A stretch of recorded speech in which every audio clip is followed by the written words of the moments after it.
Mesdames, Messieurs, bonjour et soyez bienvenus dans notre émission Analyse Hebdo. Nous sommes heureux de vous avoir avec nous. Nous avons le privilège de vous présenter notre sujet du jour, Donald Trump ou la fin du monde. En politique, il est des zones rouges extrêmes limites, des limites à ne pas franchir, quel que soit l'enjeu en question. Dans le cas contraire, l'on va tout droit vers le mur.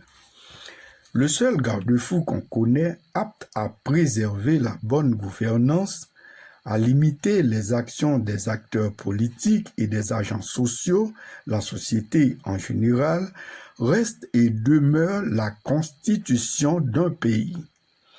Les États-Unis d'Amérique, considérés comme l'une des anciennes démocraties, ne semblent plus échapper à des dérives autoritaires effrénées qui frôlent l'indécence, l'infidélité politique, voire le chaos, et lesquels sont considérés comme l'apanage de peuples dits communistes et tiers-mondistes. Pourquoi la Constitution de 1787 de la République étoilée accordait-elle à l'occupant tant de latitude et de marge de manœuvre équivoques et périlleuses? Après les élections du 3 novembre qui accordaient une nette victoire à Joe Biden, M. Donald Trump, candidat malheureux, allait s'engager dans une longue suite de contestations sans fondement et de lawsuits en cascade sans preuve pour renverser les élections en sa faveur. Plus d'une cinquantaine de lawsuits dépourvus de logique, de nombreux soulèvements violents et meurtriers ont déjà vu le jour durant les dernières semaines écoulées. Malgré tout, le magnat de l'immobilier n'entend pas lâcher prise dans cette voie de chaos. Donald Trump ou la fin du monde. Plus d'un avait constaté au niveau des institutions établies une passivité, une certaine complaisance obligée, si l'on peut l'appeler ainsi.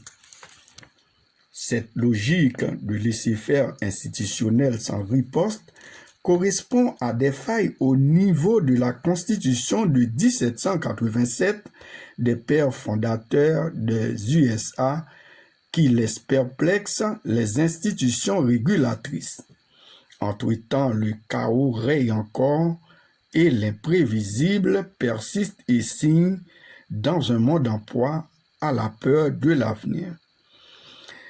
Les premières conséquences immédiates commencèrent à apparaître comme la vaste cyberattaque des infrastructures commerciales et financières par un des pays rivaux en première ligne dont nous nous abstenons de citer le nom par souci de respect de l'éthique. Quant au reste du monde d'outre-Atlantique, ils n'ont plus foi au traditionnel soutien de la paix, de la stabilité politique et économique des USA pour le moment. Le reste du monde est en attente d'un Malherbe à l'américaine pour juguler ceux qui sèment le chaos et la désolation. La pertinente question qui enfle la toile est la suivante.